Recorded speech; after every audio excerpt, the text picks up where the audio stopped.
आत्ताच दादांनी बोलताना काही गोष्टी सुचवल्या, काही बदल केले पाहिजेत असं सांगितलं. मुळामध्ये दादा हे वित्तमंत्री आहेत, फायनान्स मिनिस्टर आहे. आणि फायनान्स मिनिस्टरचं एक कामच असतं, कुठली फाईल आली की त्या फाईलमध्ये असं काहीतरी लिहायचं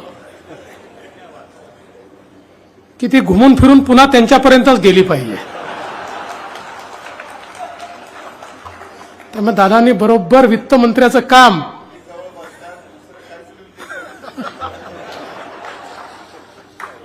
नाही, तुमचाच कित्ता गिरवता गिरवता मलाही त्याच्यामध्ये एक गोष्ट सापडली की त्यातलं जे 29वे प्रकरण आहे ते मी वाचत होतो, तर त्याच्यात शिंदे साहेबांची जी घोषणा पत्रकार परिषदेत मी केली होती की आम्ही असं असं दिलेलं आहे, तर ती आपण राजभवनाला केली होती, ती सागर बंगल्यावर आली आहे. तर आता दुसऱ्या आवृत्तीमध्ये ते पण आपण बदल करून टाकू. आणि ती राजभवनावर झाली होती.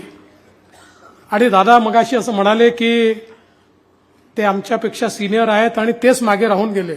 पण दादा, तुम्ही आणि मी जो रेकॉर्ड केलाय तो कोणी तोडूच शकत नाही. म्हणजे 48-72 तासाचा रेकॉर्ड तर आपला आहेच, पण त्याहीपेक्षा मी असा मुख्यमंत्री झालो की जो एकाच टर्ममध्ये मुख्यमंत्री झाला, विरोधी पक्षनेताही झाला आणि उपमुख्यमंत्री झाला. आणि तुम्ही एकाच टर्ममध्ये उपमुख्यमंत्री झालात, परत विरोधी पक्षनेते झालात आणि परत उपमुख्यमंत्री झालात. त्याच्यामुळे राजकारणामध्ये अनेक रेकॉर्ड या ठिकाणी होत असतात. पण मला असं वाटतं जो रेकॉर्ड शिंदे साहेबांनी तयार केला तो यापुढे तुटणं कठीण आहे.